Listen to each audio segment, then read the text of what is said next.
السلام علیکم ورحمۃ اللہ وبرکاتہ۔ الحمدللہ، آج ہمارے مدرسے میں تفسیر کا دوسرا پارٹ شروع ہوگا انشاءاللہ۔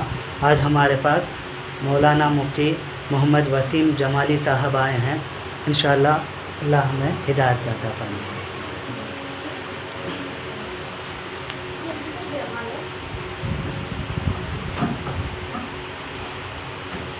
السلام علیکم ورحمۃ اللہ وبرکاتہ۔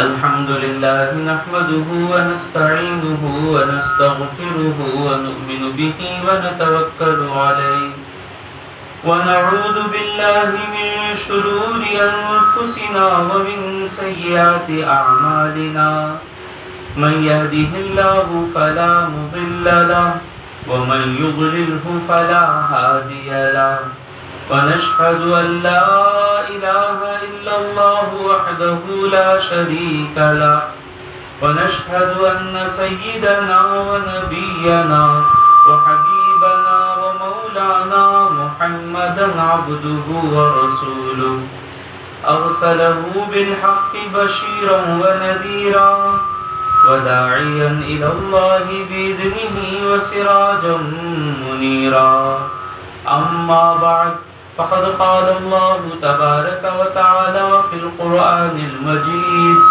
بسم الله الرحمن الرحيم، إن الله وملائكته يصلون على النبي يا أيها الذين آمنوا صلوا علیہ وسلموا تسلیما، اللہم صل علی سیدنا محمد وعلی آل سیدنا محمد وبارک وسلم۔ محترم سامعین کرام، اللہ رب العزت کا ہم پر بے انتہا فضل و احسان ہے کہ اس نے ہمیں محمد الرسول اللہ صلی اللہ علیہ وسلم کا امتی ہونے کا فخر عظیم عطا فرمایا۔ دوستو، اللہ تبارک و تعالی اپنی کتاب اتارتا ہے اور ہم کو اس پر عمل کرنے کو کہتا ہے۔ اس سے اللہ کا کچھ فائدہ نہیں ہے۔ ایسا نہیں ہے کہ کوئی مارکیٹر ہے کہ میرا یوٹیوب چینل دیکھیں، میرا یوٹیوب چینل دیکھیں۔ اللہ کا کچھ فائدہ نہیں۔ ہم اللہ کی کتاب پڑھیں، اللہ کی کتاب پر ہم درود پڑھیں۔ اللہم صل۔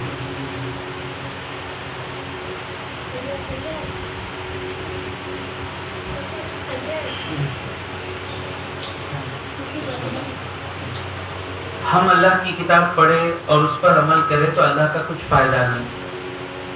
کس کا فائدہ؟ ہمارا فائدہ۔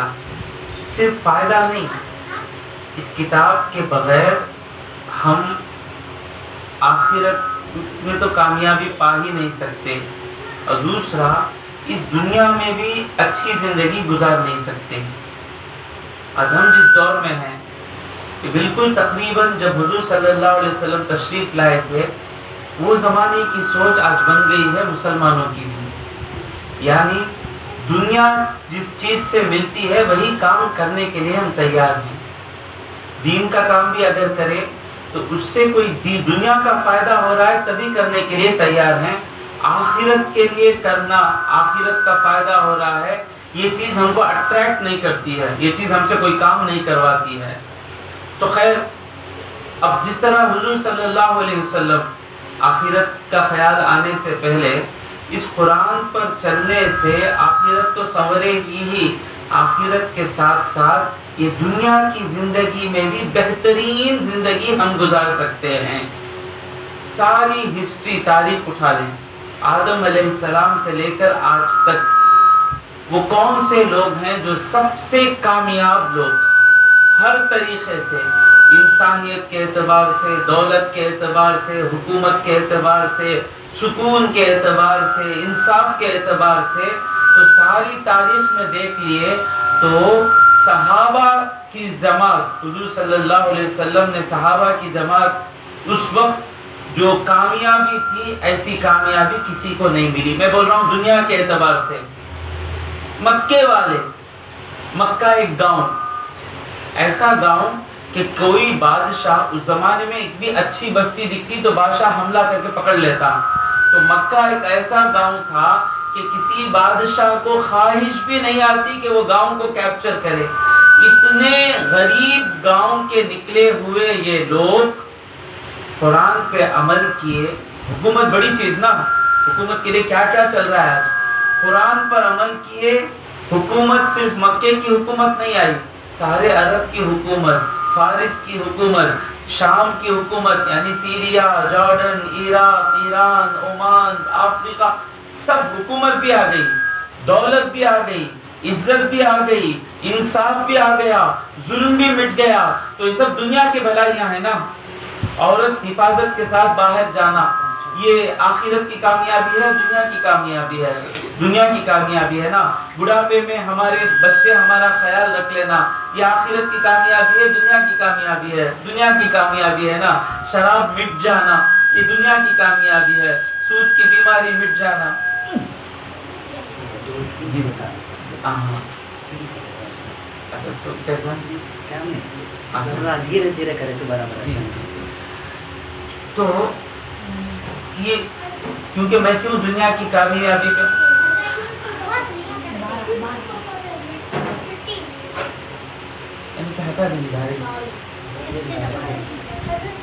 بسم اللہ الرحمن الرحیم.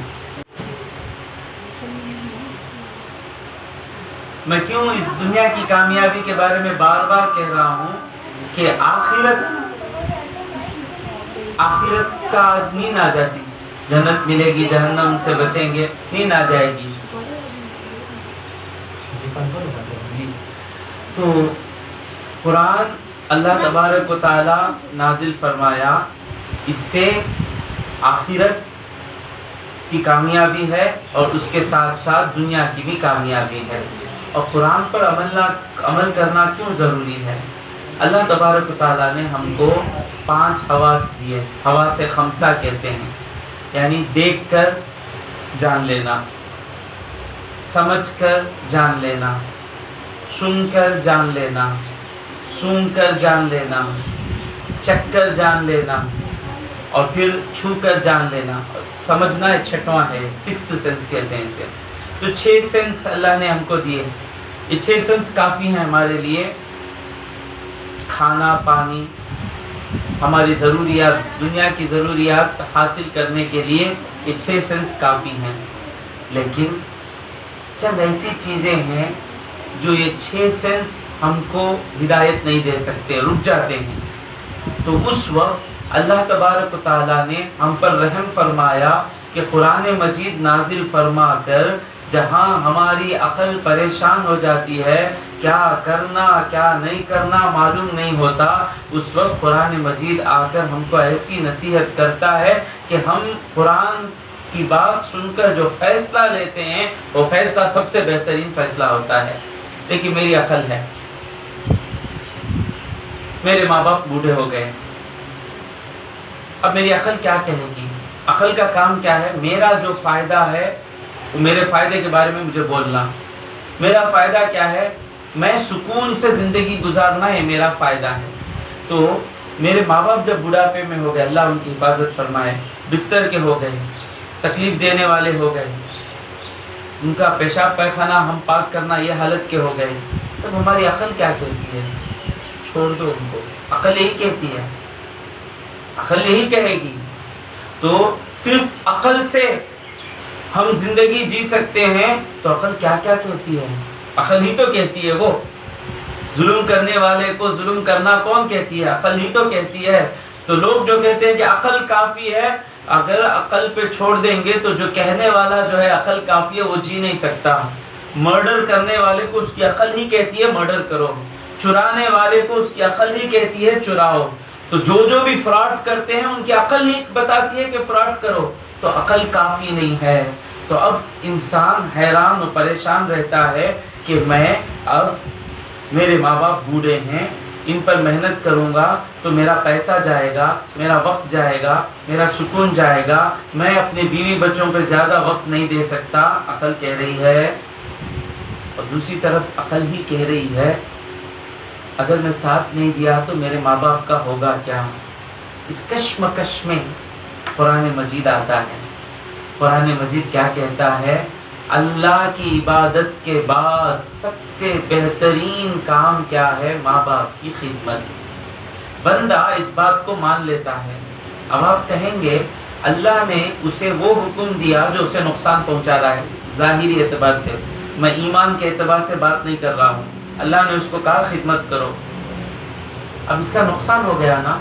عقل جو کہہ رہی تھی، سمجھ میں آ رہا ہے؟ عقل جو قرآن جب ماننا شروع کر لیے نا، ہر بات مانتے ہوئے جاتے رہنا، وہاں عقل کے ساتھ لا کر قرآن کو ٹکرانا نہیں، تو شروعات میں ہی وہ بیماری نکال دیے، تو آگے جب آیتیں آئیں گی ہر آیت پر سر جھکاتے ہوئے چلے جائیں گے۔ تو عقل کہہ رہی ہے کہ بڑا ماں باپ کو چھوڑو، پیسہ بیکار مت کرو، مرتے سو مرتے لاکھوں روپے ہاسپٹل کو دے کر چلے جائیں گے، عقل بتا رہی ہے، اور اللہ کہہ رہا ہے نہیں، ان کی خدمت کرو۔ تو ہم کو لگ رہا ہے اللہ جو حکم دے رہا ہے وہ ہم کو نقصان پہنچا رہا ہے، عقل جو کہہ رہی ہے وہ ہم کو فائدہ پہنچا رہی ہے۔ نہیں، اللہ کے بات پر چلنے سے کبھی کسی کا نقصان نہیں ہوتا۔ اب جب ہر ایک بچہ، بوڑھے ماں باپ کی ذمہ داری، اپنی ذمہ داری، یہ کلچر جب پھیل جائے گا تو ہم بھی تو ایک دن بوڑھے بننے والے ہیں۔ ہمارا بڑھاپا محفوظ ہو گیا، ہمارا ماحول ایسا بن گیا، کلچر ایسا بن گیا کہ ہر ایک بیٹا اپنی ذمہ داری، اپنا فرض سمجھتا ہے کہ اپنے ماں باپ کی خدمت کرے گا، ان کا خرچ اٹھائے گا۔ تو جس ماحول میں ہم بھی ہیں نا، آج جوان ہیں کل بوڑھے ہو جائیں گے، تو اس ماحول کو ہم اپنانے سے کیا فائدہ ہو رہا ہے؟ جوانی میں محنت کر لینا آسان ہے، جوانی میں ہم محنت کر لیتے ہیں اللہ کی بات سن کر، ہمارا بڑھاپا اللہ تبارک و تعالیٰ محفوظ کر دیتا ہے۔ سمجھے؟ عقل نے ہم کو پردہ رکھ دیا، عقل نے ہمارے آنکھوں پہ پردہ ڈال دیا کہ تم بھی بوڑھے بننے والے ہو، تم جو آج فیصلہ لے رہے ہو، یہ فیصلہ کل تمہاری اولاد لے گی تو تمہاری حالت کیا ہوگی۔ آج تم ماں باپ کی خدمت کرنے سے تمہارا کچھ نہیں جا رہا ہے، لیکن اس وقت تمہارے بچوں کی اتنی ضرورت ہوگی تمہیں کہ اگر وہ نہ ہو تو تم جی ہی نہیں سکتے۔ ایک مثال میں دیا کہ قرآن پر چلنے سے فائدہ کیا ہوتا ہے۔ شروع کرتے ہیں۔ اللہ تبارک و تعالیٰ قرآن مجید میں فرماتا ہے وَإِذَا قَرَأْتَ الْقُرْآنَ فَلْيَسْتَعِذْ بِاللَّهِ مِنَ الشَّيْطَانِ الرَّجِيمِ۔ اے حبیب جب تم قرآن پڑھو تو اللہ تبارک و تعالیٰ کی پناہ میں آ جاؤ شیطان مردود سے۔ تو ہم کیا، سنت کیا ہے قرآن پڑھنے سے پہلے؟ اعوذ باللہ من الشیطان الرجیم۔ ہم میں سے اکثر کو اعوذ بولنا نہیں آتا، اوذو بولتے، اعوذ باللہ، اعوذ باللہ، اعوذ کا کوئی معنی ہی نہیں ہے، یعنی پہلے اسٹیپ میں ہی گر گئے۔ وہ کیا حضرت، وہ پورا اٹھتا اللہ دیکھتا نہیں حضرت، اللہ نیتاں کو دیکھتا حضرت۔ اچھا اب میں بولتا ہوں جنوری، فروری، اپریل، جون، مارچ، جولائی، مئی، نومبر، اکتوبر، دسمبر، سپٹمبر، برابر بیٹے؟ نہیں، ذرا مجھے ہیلپ کرو گا۔ جنوری، فروری، مارچ، مئی، جولائی، اپریل، اگست، جون، اکتوبر، نومبر، سپٹمبر، دسمبر، برابر کیا بیٹا؟ ہنستے ہیں بچے میرے اوپر، تو یہ جنوری فروری میں برابر نہیں بولا تو مجھ پر ہنستے ہیں، یہ بچے ہنسیں گے اس لیے میں برابر یاد کر لیا۔ اعوذ، ایک لفظ یاد کرنے کے لیے میرے پاس ٹائم نہیں ہے، اتنا ہی ہم دین کو اہمیت دے رہے ہیں، ختم ہے۔ مسلمان کے پیٹ سے پیدا ہو گئے اس لیے مسلمان ہیں، کون سی کوشش کی ہم اسلام کے لیے؟ تو اعوذ کتنا ٹائم لگے گا کسی حضرت کے پاس بیٹھ کر سیکھنے کے لیے؟ اعوذ، وہ ہر 6,000 روپے دیا، اسے جا کو آدھار کارڈ بتا کو، ریشن کارڈ کا ٹوکن لے کو، پھر وہ لائن میں کھڑ کو، 6,000 کے لیے اتنا محنت کرنے آتا ہم نا۔ یہ اعوذ فائدہ کیا بھی دکھتا نہیں ہم نا، وہ پرابلم ہے، سو دکھانے والا کوئی آنا۔ یہ اعوذ صحیح سے بولیں گے تو فائدہ کیا ہوگا؟ اعوذ کا معنی کیا؟ چھوٹا ہے، اعوذ، اعوذ کا معنی کیا ہے؟ میں پناہ میں آتا ہوں۔ اور یہ اگر ہم زبان سے کہیں اور ہمارے زبان کے ساتھ ہمارا دل بھی لگ جائے تو وہ نکلنے والے کلمے میں اثر آ جاتا۔ آج کے زمانے میں سمجھنا آسان ہے، موبائل ہے، آپ کا پاسورڈ نمبر پاسورڈ ہے، وائس پاسورڈ ہے، نمبر پاسورڈ، کسی کا وائس پاسورڈ ہے، بیچ میں تھوڑے لوگوں کا آیا تھا نہیں استعمال کرتے وائس پاسورڈ. وجہ کیا نہیں استعمال کرنے کی؟ میں سے بیکار باتیں کرتا نہیں, بیان میں کئی کو کرتا نیند بھگانے کے واسطے. ہماری عادت بیان سنتے ہی نیند آ جانا. ذرا ریشن کارڈ یہ وہ آیا تو ہمارا معلوم سو چیزیں آئے تو نیند نہیں آتی. تھوڑے لوگوں کا پاسورڈ رہتا ہے, وہ نام بولے تو کھلتا ہے. تو یہ آنے کے بعد ہم کو پتا چلا کہ ابھی کیا یہ انسان کیا ہے نہیں, تو ہمارے آواز میں سینسر ہے, وہ سینس کر سکتا ہے. وہ سینسر ہمارے آواز کو سینس کر کے کھل جاتا. آج سے 100 سال پہلے کسی کو بولے کہ تم خالی آواز نکالے تو پہنچ جائے گا, نہیں, تو نکلے ہوئے الفاظ میں اثر ہے. اس الفاظ کے ساتھ اگر دل بھی لگ جائے اثر ہو جاتا, ہوتا. صحابہ کی ایک جماعت چھوڑی, وہ انشاءاللہ سورہ فاتحہ میں حدیث آئے گی. اعوذ, میں پناہ میں آتا ہوں. کس کی پناہ؟ باللہ, اللہ کی پناہ. پناہ کا مطلب کیا ہے کہ دشمن سے ہم ہار گئے, دشمن مضبوط ہے, ہم دشمن سے لڑ نہیں سکتے, دشمن سے بچ نہیں سکتے, کوئی ہمیں بچا نہیں سکتا.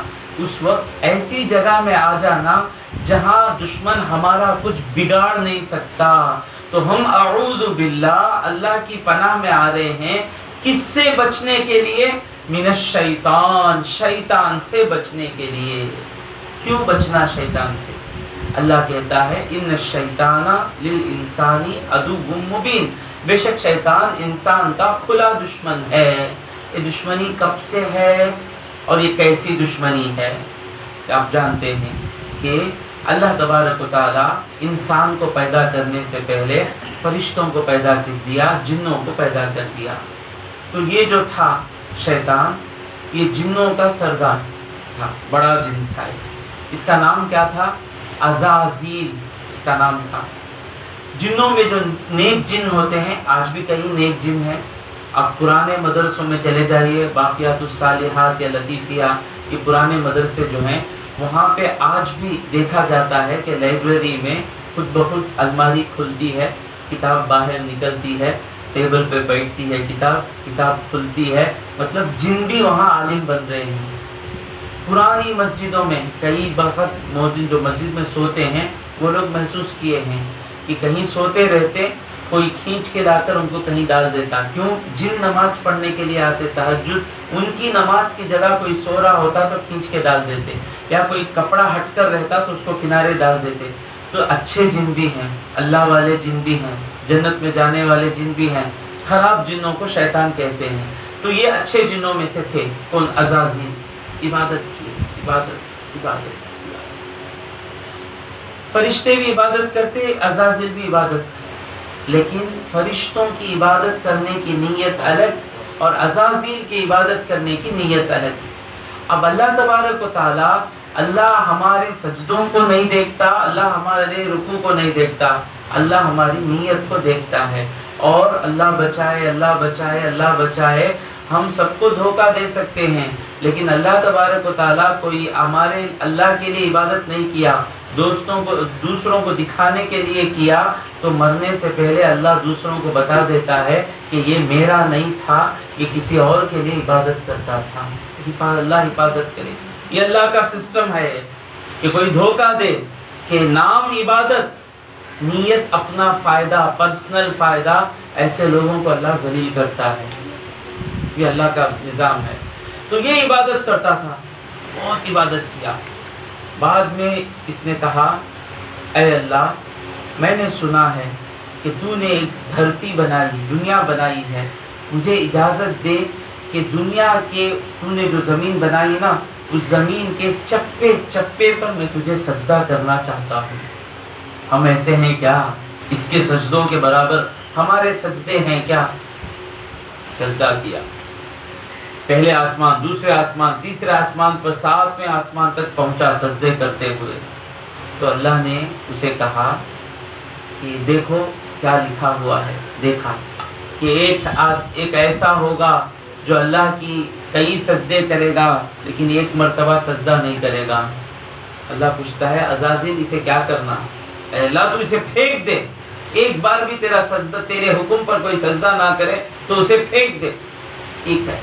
اب اللہ تبارک و تعالیٰ کا ارادہ ہوا, فرشتوں میں اعلان کیا کہ میں اپنے خلیفے کو بنانے والا ہوں مٹی سے۔ فرشتے شروع میں سوال کیے، اللہ نے کہا کہ میں جو جانتا ہوں تم نہیں جانتے، بس میرے حکم کو مانو۔ فرشتے کیا پوچھے؟ اللہ ہم ہیں نا ہمیشہ تیری تسبیح کرنے والے، کیوں خلیفہ بنا رہا ہے؟ جس طرح یہ جنوں نے فساد کیا وہ انسان بھی ویسے ہی فساد کرے گا۔ اللہ نے کہا میں جو جانتا ہوں تم نہیں جانتے، بس میری بات سنو۔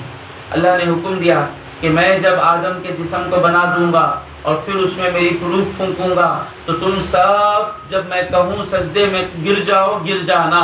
سب مان لیے، سب آ گئے، آدم علیہ السلام کا جسم بن گیا۔ اللہ نے اپنی روح پھونکی اور کہا اسجدوا لآدم، آدم کو سجدہ کرو۔ سجدہ کیا تھا؟ وہ سجدے دو قسم کے ہیں، یاد رکھیں۔ یہ ایک سجدہ ہے عبادت کا سجدہ، یعنی آپ پیشانی زمین پر رکھتے ہیں اور اس نیت سے کہ میں جس کے سامنے جھکا ہوں سب کچھ اسی کے ہاتھ میں ہے، یہ نیت سے جو جھکنا ہے یہ عبادت کا سجدہ ہے۔ ایک اور سجدہ ہے کہ آپ کسی کو سجدہ کر رہے ہیں، اور سے سنیں بہت باریک بات ہے، کسی کو سجدہ کر رہے ہیں لیکن اس کو خدا سمجھ کے سجدہ نہیں کر رہے ہیں، اسے عزت، اس کی عزت کے لیے کہ یہ عزت والے ہیں ان کی عزت کے لیے سجدہ کرنا، یہ سجدہ جو ہے عبادت کا سجدہ نہیں ہے، یہ تعظیم کا سجدہ ہے، ریسپیکٹ کا سجدہ۔ یہ سجدہ اگلے شریعتوں میں جائز تھا۔ یعقوب علیہ السلام کے بیٹوں نے یوسف علیہ السلام کو سجدہ کیا، فرشتوں نے آدم علیہ السلام کو سجدہ کیا۔ اس زمانے میں عزت کے لیے کسی انسان کو سجدہ کرنا جائز تھا، لیکن اس شریعت میں محمد الرسول اللہ صلی اللہ علیہ وسلم نے وہ ریسپیکٹ کا سجدہ بھی حرام کر دیا، کیونکہ کہیں وہ ریسپیکٹ کا سجدہ عبادت کے سجدے کی طرف نہ چلا جائے۔ عبادت کا سجدہ کے لیے ہوا شرک، گئے کام سے، ایمان ہاتھ سے گیا۔ تو حضور نے کہا کہ میں روک دیا۔ جیسے ایک صحابی آئے، دیکھا کہ اونٹ آیا، اونٹ آ کر حضور کو سجدہ کیا، سجدہ کیا۔ صحابہ نے کہا یا رسول اللہ آپ اونٹ کو اجازت دے رہے ہیں سجدہ کرنے کی، ہم کو نہیں دیتے؟ حضور نے کہا نہیں، اس امت میں کسی انسان کو کسی انسان کے لیے سجدہ کرنا اگرچہ وہ تعظیم کا سجدہ ہو حرام کر دیا۔ اگر میں کسی کو اجازت دیتا تو بیوی کو حکم دیتا کہ شوہر کو سجدہ کرے۔ کون سا سجدہ؟ عبادت کا نہیں، تعظیم کا سجدہ۔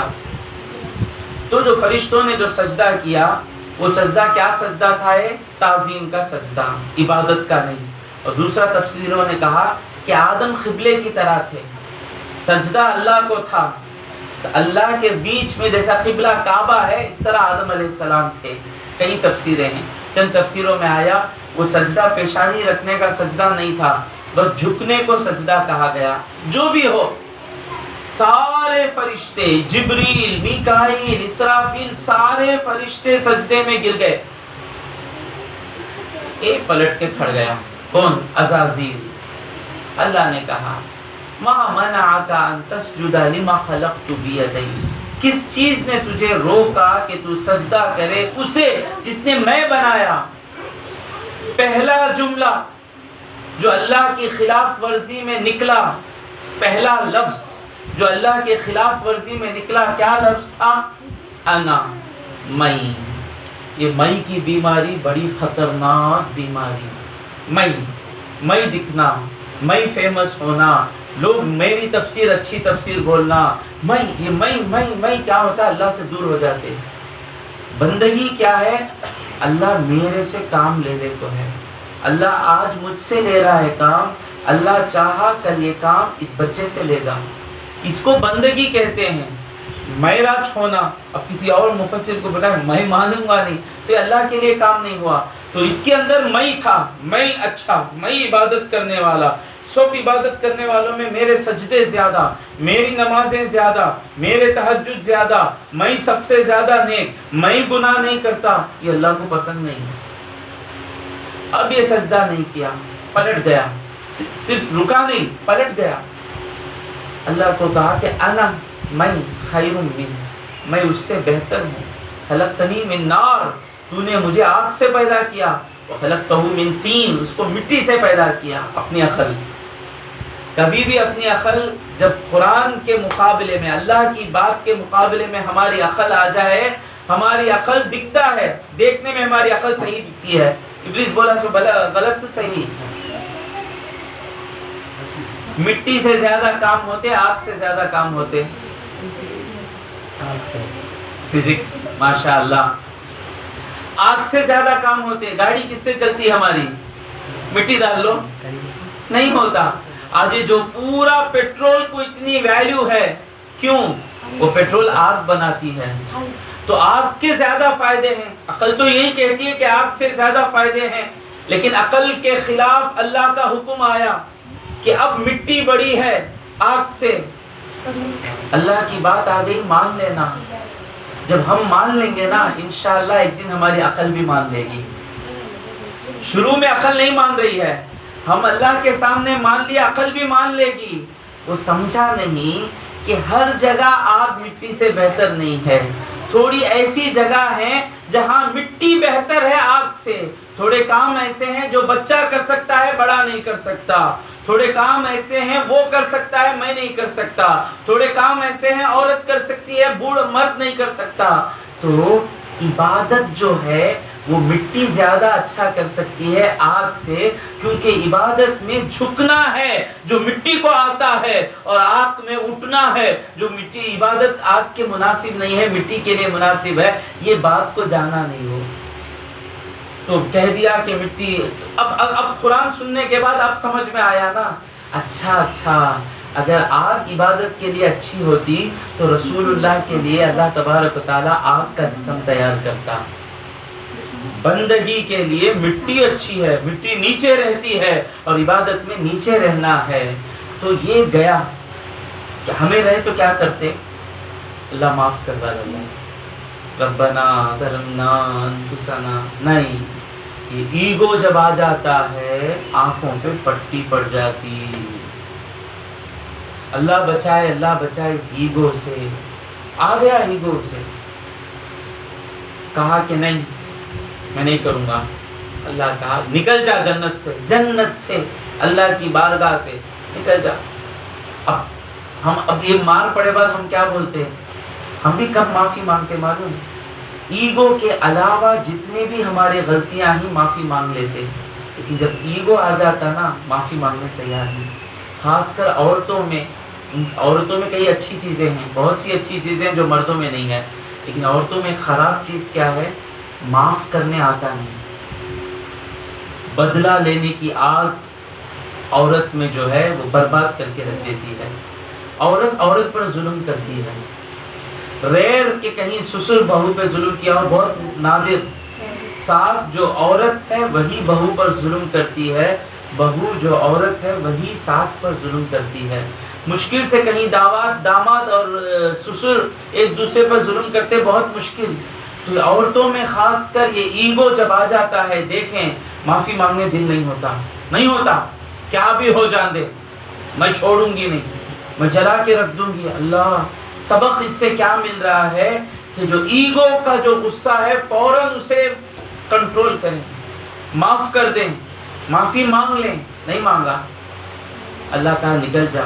نکلتے وقت بولا اللہ تو مجھے نکال دیا، میں تجھ سے ایک چیز مانگتا ہوں۔ کیا؟ یہ آدم جس کی وجہ سے تو مجھے نکالا، اور اس کی اولاد کو مجھے اجازت دے کہ جب تک ان کے جسموں میں روح ہے میں ان کے جسم کے اندر خون میں رہوں گا اور ان کو خراب کام کرنے کا حکم دیتا رہوں گا۔ اللہ نے کہا جا تجھے میں دے دیا۔ اب آپ پوچھیں گے کہ اتنی بڑی چیز اللہ دے دیا، ہم کو کیا دیا؟ خوشی سے نکل گیا ہوں، بدلہ لوں گا میں۔ اللہ نے کہا ایک منٹ سنو، اب اس کے بعد اس کا نام ابلیس ہو گیا۔ میں نے تجھے بڑا ہتھیار دے دیا آدم کی اولاد کو برباد کرنے کا، لیکن میں ان کو بھی ایک چیز دے رہا ہوں۔ کیا؟ ان کی نزع کی حالت سے پہلے آدم کی اولاد جب بھی میرے سے سچے دل سے مغفرت طلب کرے گی میں معاف کر دوں گا۔ تو کتنا بھی گناہ کرا لے، اگر سچے دل سے اللہ میرے سے غلطی ہو گئی، اللہ 50 سال کے گناہ، 40 سال کے گناہ، 30 سال کے گناہ، کتنے بھی زیادہ گناہ ہوں، سچے دل سے اگر توبہ کرے آدم کی اولاد، میں معاف کر دوں گا۔ تو اس کا ہتھیار ہے ہم سے گناہ کرانا، ہمارا ہتھیار ہے اللہ سے مغفرت طلب کرنا۔ تو اب آئیے، اعوذ باللہ من الشیطان، یہ شیطان کون ہے؟ یہ ہمارے ابا آدم علیہ السلام کے زمانے سے دشمن ہے۔ یہ کہاں سے آتا ہے ہمارے سے دشمنی کرنے کے لیے؟ ان الشیطان یجری من الانسان مجری الدم، ہمارا خون جس طرح پھرتا رہتا ہے اسی طرح شیطان ہمارے اندر پھرتا رہتا ہے۔ کبھی خراب شکل میں آتا ہے، کبھی اچھی شکل میں آتا ہے، کبھی گناہ کو خوبصورت کر کے بتاتا ہے، کبھی عبادت کو خوبصورت کر کے بتاتا ہے۔ تمہیں نماز پڑھو، بہت سے ادنا تمہارا نماز دیکھیں گے، تمہارا نام ہوگا، غارت کر دیا تو بچنا مشکل ہے۔ فوراً اعوذ باللہ، میں اللہ کی پناہ میں آتا ہوں، من الشیطان الرجیم، مردود شیطان۔ کیوں مردود کہہ رہے ہیں؟ مطلب کیا کہ شیطان کو آپ اتنا طاقتور نہ سمجھ جائیں کہ جس سے بچ کر ہم اللہ کے پاس آ رہے ہیں، تو اللہ اسے گرا کر کہہ رہا ہے رجیم۔ تو جو لمحہ انسان اعوذ باللہ من الشیطان الرجیم پڑھتا ہے، فوراً شیطان کا جو مکر ہے، شیطان کا جو اٹیک ہے، کمزور پڑ جاتا۔ اب آپ پوچھیں گے نہیں نا حضرت، کتنے مرتبہ اعوذ باللہ پڑھے تو بھی گناہ کی خواہش جاتی نہیں نا۔ ہمارا صرف ایک دشمن شیطان نہیں ہے، شیطان سے بڑا دشمن ایک ہے ہمارا، وہ کون ہے؟ ہم خود۔ We are the enemies of ourselves، ہم کو برباد کرنے والے ہم ہی ہیں۔ جب تک ہم اپنے آپ کو خدا سمجھ کے رہیں گے، کامیابی نہیں حاصل کر سکتے۔ اپنے آپ کو دشمن سمجھ کر رہنا۔ غوث پاک کے والد صاحب کی آپ کا لقب کیا تھا؟ جنگی دوست۔ جنگی دوست کہتے تھے آپ کو، یعنی آپ خود سے جنگ کرتے رہتے ہیں، خود سے جنگ۔ یہ جو خود کی خواہش آتے ہی آگے بڑھنا ہے، دیکھو یہ اس کو مارنا ہے۔ بچوں کی بھی، ہمارے بچوں کے پورے خواہشاں پورے کرنا نہیں کرنا، ان کو خواہشوں کے پیچھے جانے کی عادت نہیں ڈالنا۔ 10 وقت مانگے تو 2 وقت لے کر دینا۔ آپ جب منگیں گے لے کر دیں گے تو بچوں کو خواہشوں کے پیچھے جانے کی عادت پڑ جائے گی۔ تو یہ ہے شیطان کا فتنہ۔ دوسرا ہے ہمارے اندر کی خواہشوں کا فتنہ۔ کیسے معلوم ہوگا کہ شیطان کا فتنہ ہے، یہ خواہش کا فتنہ ہے؟ جو شیطان کا فتنہ ہوتا ہے، جو ہی اللہ کو یاد کرتے ہو چلے جاتا۔ شیطان کا وسوسہ جو ہے آیا، آپ کو پتا چلا کہ شیطان کا وسوسہ ہے، فلم دیکھو بولا یا کچھ کرو بولا، فوراً آپ اعوذ باللہ پڑھے، وہ کمزور پڑ جاتا، وہ خیال چلے جاتا۔ جو کمزور جو وسوسہ ہے شیطان کا ہے، کتنا بھی اعوذ باللہ پڑھ لیں، رمضان کے مہینے میں نمازیں آسان ہو جاتی نہیں ہمارے واسطے۔ سب سے چاند دکھتے ہی عشاء کی نماز جس کے سر پر پہاڑ کے جیسا رہتی، تراویح میں عادت پڑ گئی۔ بعد قیام اللیل میں دیکھے تو کنڈ سامی منو سامی پورے پیچھے نماز پڑھ لے کوئی، کیا بات پورے آگے کا نہیں مسلمان آئے، خادر بھائی بھی مومن بھائی ہے۔ اچھا میں کنڈ سامی منو سامی سمجھ گیا، ایسے بالا رکھ لے گو، ہوں بالا رکھ لے اور کھڑے۔ تو رمضان میں جو شیطان کا فتنہ ہے، نماز سے روکنا، ذکر سے روکنا، یہ چیزیں شیطان جیل میں رہتا ہے، قید خانے میں رہتا ہے، ہمارے لیے آسان ہو جاتی ہیں یہ چیزیں، کیونکہ یہ شیطان کی طرف سے تھا کہ نماز پڑھنا آسان ہو گیا، قرآن پڑھنا آسان ہو گیا، قرآن سننا آسان ہو گیا، روزہ رکھنا آسان ہو گیا، رات کو جگنا آسان ہو گیا۔ جو فتنے شیطان سے تھے، شیطان قید ہوا، ہمارے لیے آسان ہو گیا۔ لیکن تھوڑی ایسی گندگیاں ہیں جو رمضان میں بھی چھوڑنے نہیں ہوتا۔ یہ موبائل افطار کے وقت بھی چھوڑنے نہیں ہوتا، تراویح پڑھے بعد بھی وہ گندی چیزیں چھوٹتی نہیں۔ وہ شیطان کی طرف سے نہیں ہیں، وہ ہماری خواہشوں کی طرف سے ہیں۔ وقت مجھے اجازت نہیں دے رہا ہے، تو آج اعوذ باللہ من الشیطان الرجیم کو ہم نے سمجھا، دل سے پڑھیں، ضرور اس کا اثر ہوگا۔ اور اس نیت سے پہلے نیت تو بنائیں نا، نیت لائیں گے تو الفاظ ایک الگ بات ہے کہ اگر آپ صرف لفظ بولیں، لفظ کی برکت ہی ہے، لیکن وہ لفظ کے ساتھ نیت بنا لیں۔ قرآن پڑھتے وقت اعوذ باللہ من الشیطان الرجیم، میں قرآن پڑھنے کے لیے بیٹھا ہوں، بیٹھی ہوں، شیطان مجھے قرآن پڑھنے دے گا نہیں مولا، تیری پناہ میں آ رہا ہوں، آ رہی ہوں، یہ نیت لے کر بیٹھتے ہی شیطان بھاگ جاتا ہے. لوگ گھنٹے گھنٹے قرآن پڑھتے رہتے ہیں. کیوں؟ ان کا اعوذ باللہ پاورفل ہے. تو خیر اسی باتوں پر میں آج کی گفتگو کو روکتا ہوں. کسی کو کوئی سوال پوچھنا ہو تو پوچھیں، انشاءاللہ 10 منٹ میں سوال کے جواب دیں گے. کوئی مسئلہ؟ ہاں جی، مسئلہ مسئلے مسائل جب تک سوال لکھ کو بھیجو. جی جی، مسئلہ مسائل کسی کو سوال پوچھنا ہے تو تب تک میں مسئلے مسائل بولتا ہوں. کوئی سوال ہے تو پوچھیں، لکھ کر بھیجیں. ایک مسئلہ اکثر جو لوگ غلطی کرتے ہیں کہ اوقات الصلاۃ ہم کو معلوم نہیں، فجر کا وقت کب ختم ہوتا ہم کو معلوم نہیں، خاص کر عورتوں کو معلوم نہیں ہے. یہ معلوم نہیں رہنے کی وجہ سے 6 بجے اٹھے، 6:20 کو اٹھے، یا آج صبح 6:25 کو اٹھے، نماز چھوڑ دیتے. تو ہمیشہ گھر میں اوقات الصلاۃ کا جو کیلنڈر ہے وہ رہنا چاہیے. تو میرے خیال سے آج 4:30 پر 6:30 پر 6 تک ہے فجر کا ٹائم، تو نماز نہیں چھوڑنا. اور دوسری بات، ہم ہمارے بچوں کو اسکول میں داخلہ دے دیتے. جن کو مسلمان اسکول میں داخلہ مل گیا الحمدللہ نماز مل جاتی. جو ہماری بچیاں بالغ ہونے کے بعد، نماز فرض ہے، بالغ ہونے کے بعد ہر قسم کا رسم وغیرہ کرتے رہتے. جو اصل چیز ہے وہ بولنے بھول جاتے لڑکی کو کہ بیٹے آج تک تم پر نماز فرض نہیں تھی، آج کے بعد تم پر نماز فرض ہے. ایک ایک نماز چھوٹے گی تمہاری تو اللہ کو جواب دینا ہوگا. میری بھی بیٹی بڑی ہو گئی، جب سے بڑی ہوئی ہے میری زندگی کے ذمہ داریوں میں سب سے بڑی ذمہ داریوں میں سے ہے کہ میری بیٹی 5 وقت نماز ادا کی کیا، یہ میں دیکھتا رہتا ہوں. ہوا کیا، ظہر کی نماز جو بچیاں مسلم اسکول میں نہیں پڑھ رہی ہیں، نماز چھوٹ جاتی. ہم کو فکر بھی نہیں کہ نماز چھوٹی. حالانکہ ہمارا دین کیا کہہ رہا ہے کہ اگر ایسی اسکول ہے جہاں ہمارے بچوں کی ظہر جاتی ہے، اسکول چھوڑ دینا، ظہر نہیں چھوڑنا. یہی ہمارا دین ہے،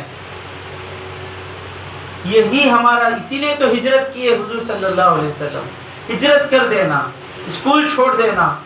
نہیں نا حضرت وہ چھوڑے تو فیوچر بلینک ہو جائے گا. نہیں ہوتا. اللہ کے لیے جب ہم چھوڑتے تو اللہ وہاں سے دیتا جہاں سے ہم سوچ کر بھی دیکھ نہیں سکتے. تو اب ہماری بچیاں اسکول کو جاتی ہیں، ظہر کی نماز کا ٹائم ہم کو اگر معلوم رہتا تو ہم لوگ یہ غلطی نہیں کرتے. تو آج میرے خیال سے 4:20 پر 6 تک ہے ظہر کا ٹائم، اکثر لوگوں کو معلوم نہیں. تو بچیاں جب گھر کو آتی ہیں تو فوراً 4:20 پر 6 سے پہلے ماؤں کی ذمہ داری ہے یہ، بیٹے پہلے وضو کر کو نماز پڑھ لو، بیٹے ٹائم کم ہے، صرف 4 رکعت فرض پڑھ لو. سنت چھوٹتی ہے، مجبوری ہے، سنت چھوٹنے دو، مجبوری پر فرض نماز ادا کر لو. تو اپنے بچوں کی نماز کی حفاظت کریں، اللہ ہمارے زندگی کی حفاظت کرے گا، ہم پر آنے والی بیماریوں سے ہماری حفاظت فرمائے گا. تو یہ نماز کا ٹائم بتا دے رہا ہوں کہ اوقات الصلاۃ ایپ بھی ہو سکتا ہے، آپ یہ کر دیں. تو حنفیوں میں ہر چیز کا سایہ دگنا ہونے تک ظہر کی نماز کا ٹائم ہے. اکثر ہمارے بچے ظہر کی نماز چھوڑ دیتے ہیں. نہ بھائی، ہر ایک باپ کی ذمہ داری ہے. اگر ایسی اسکول میں ہے تو جمعہ چھوڑتے ہیں بالغ بچے، اکثر 9ویں یا 10ویں میں بچے بالغ ہو جاتے ہیں لڑکے، ان پر جمعہ فرض ہے. اگر یہ چیز کی اس کا اہتمام ہم کرتے تو گورنمنٹ کا آرڈر آ جاتا تھا کہ مسلمان بچوں کے لیے جمعہ کا پرمیشن ہو. چھوڑ کر بیٹھ گئے.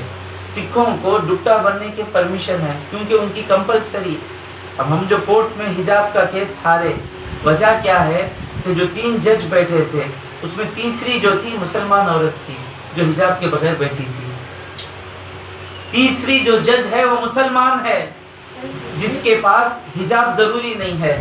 تو وہ کہہ رہے ہیں کہ تم کہاں سے نئی بات کہہ رہے ہو کہ حجاب ضروری ہے، دیکھو ہماری مسلمان بہن جج بیٹھی ہے حجاب کے بغیر، تو کیا یہ مسلمان نہیں کیا؟ تو سارے مسلمانوں نے یہ چیزیں چھوڑ دی. اور نماز کا ایک چیز دیکھا میں کہ اگر ہماری نیت پکی ہو کہ میں نماز نہیں چھوڑوں گا، نہیں چھوڑوں گی، اللہ تبارک و تعالی ہمیں نماز چھوٹنے نہیں دیتا. تو یہ وقت جان لیں کہ اوقات الصلاۃ رکھیں، خاص کر جو نمازیں چھٹتی ہیں. اور عشاء کی نماز کا ٹائم بھی کئی لوگوں کو معلوم نہیں ہے. عشاء کا ٹائم کب ختم ہوتا ہے؟